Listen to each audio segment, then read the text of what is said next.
Hello guys, welcome to my channel. Like and subscribe. ಇವತ್ತು ನಾನು ನಿಮಗೆ ಸ್ಕ್ರಂಚೀಸ್ ಹೇಗೆ ಮಾಡಿಕೊಡೋದು ಅಂತ ಹೇಳಿಕೊಡ್ತಾ ಇದ್ದೀನಿ. ಮೊದಲು ಒಂದು ಬಟ್ಟೆ ಪೀಸನ್ನು ತಗೊಳ್ಳಿ. ನಾನು ಸಿಲ್ಕ್ ಬಟ್ಟೆಯನ್ನು ತಗೊಂಡಿದ್ದೀನಿ. ನೀವು ಸಿಲ್ಕ್ ಆಗ್ಬೋದು, ಕಾಟನ್ ಆಗ್ಬೋದು, ಯಾವುದು ಬೇಕಾದರೂ ಅದು ತಗೊಳ್ಳಿ. ಒಂದು ಸೀಸರ್, ಸ್ಕೇಲ್, ಮೆಜರ್ಮೆಂಟ್ ಟೇಪ್ ಮತ್ತು ಒಂದು ಚಾಕ್, ಇಷ್ಟು ಸಾಮಗ್ರಿಗಳು ಬೇಕು. ನಾನು ಮೀಡಿಯಮ್ ಸೈಜಲ್ಲಿ ಸ್ಕ್ರಂಚೀಸ್ ಮಾಡ್ತಾ ಇದ್ದೇನೆ. 3/30 ಹಾಗೆ ಕಟ್ ಮಾಡಿಕೊಳ್ಳಿ. ಮತ್ತು ಸೈಡಲ್ಲಿ ಒಂದು ಸ್ಟಿಚ್ ಹಾಕ್ಕೊಳ್ಳಿ. ನೋಡಿ, ಸ್ಟಿಚ್ ಹಾಕಿ ಆಯಿತು. 2 ಸತಿ ಸ್ಟಿಚ್ ಹಾಕ್ಕೊಳ್ಳಿ, ಏಕೆಂದರೆ ಇದು ಟೈಟಾಗಿ ನಿಲ್ಲುತ್ತೆ. ನಂತರ ಸೈಡ್ ಪಾರ್ಟನ್ನು ಕಟ್ ಮಾಡಿಕೊಳ್ಳಿ. ನೋಡಿ, ಕಟ್ ಮಾಡಿ ಆಯಿತು. ನಾವು ಸ್ಟಿಚ್ ಮಾಡಿರುವಂಥ ಪಾರ್ಟನ್ನು ಮಿಡ್ಲಿಗೆ ತಗೊಂಡು ಬನ್ನಿ. ಅದನ್ನು ಮಿಡ್ಲಿಗೆ ತಗೊಂಡು ಬಂದು ಆ ಪಾರ್ಟನ್ನು ಮಡಚಿಕೊಳ್ಳಿ. ಎಷ್ಟು ಚಿಕ್ಕ ಆಗ್ತದೆ ಅಷ್ಟು ಚಿಕ್ಕವಾಗಿ ಮಡಚಿಕೊಳ್ಳಿ. ನಂತರ ಆ ಸೈಡನ್ನು ಮಡಚಿಕೊಂಡು ಆ ಸೈಡಿಗೆ ಸ್ಟಿಚ್ ಹಾಕ್ಕೊಳ್ಳಿ. ನೋಡಿ, ನಾನು ತೋರಿಸ್ತೀನಿ.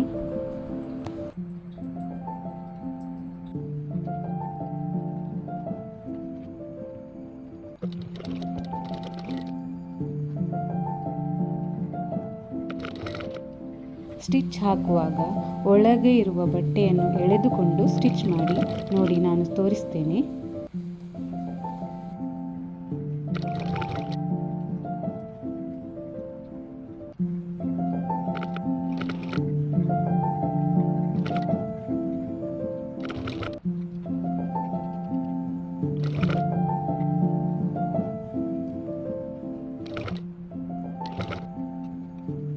ಫುಲ್ ಸ್ಟಿಚ್ ಹಾಕಿದ ನಂತರ ನಾವು ಲಾಸ್ಟಿಗೆ ಸ್ಟಿಚ್ಚನ್ನು ಲಾಕ್ ಮಾಡಿಕೊಳ್ಳಬೇಕು. ನಂತರ ಒಳಗಡೆ ಇರುವ ಬಟ್ಟೆಯನ್ನು ಈ ರೀತಿ ಹೊರಗಡೆ ತಗೊಳ್ಬೇಕು. ನೋಡಿ, ನಾನು ತೋರಿಸ್ತೀನಿ ಈಗ.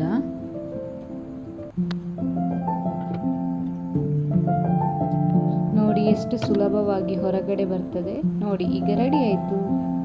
ರಬ್ಬರ್ ಬ್ಯಾಂಡ್ ತಗೊಳ್ಳಿ. ಈ ರೀತಿಯ ರಬ್ಬರ್ ಬ್ಯಾಂಡ್ ಕೂಡ ಆಗುತ್ತೆ. ಇನ್ನೊಂದು ರೌಂಡ್ ಇಲಾಸ್ಟಿಕ್ ರಬ್ಬರ್ ಬ್ಯಾಂಡ್, ಅದು ಕೂಡ ಆಗುತ್ತೆ. ಈಗ ಈ ರಬ್ಬರ್ ಬ್ಯಾಂಡನ್ನು ಕಟ್ ಮಾಡಿಕೊಳ್ಳಿ.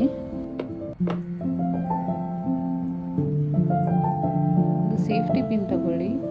ಆ ರಬ್ಬರ್ಗೆ ಚುಚ್ಚಿ ಇದನ್ನು ನಾವು ಆ ಬಟ್ಟೆ ಒಳಗಡೆ ಇನ್ಸರ್ಟ್ ಮಾಡಿಕೊಳ್ಬೇಕು. ನೋಡಿ, ನಾನೀಗ ತೋರಿಸ್ತೀನಿ ನಿಮಗೆ.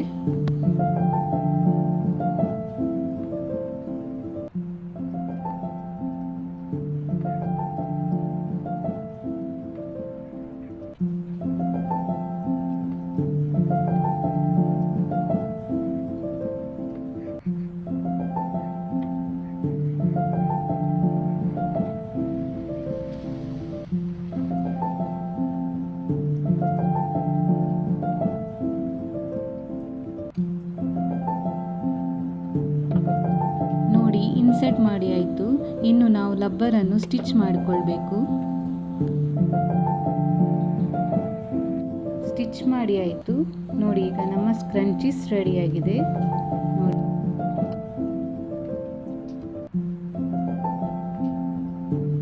ಇನ್ನು ಈ ಲಾಸ್ಟ್ ಪಾರ್ಟನ್ನು ಸ್ಟಿಚ್ ಮಾಡಿಕೊಳ್ಬೇಕು.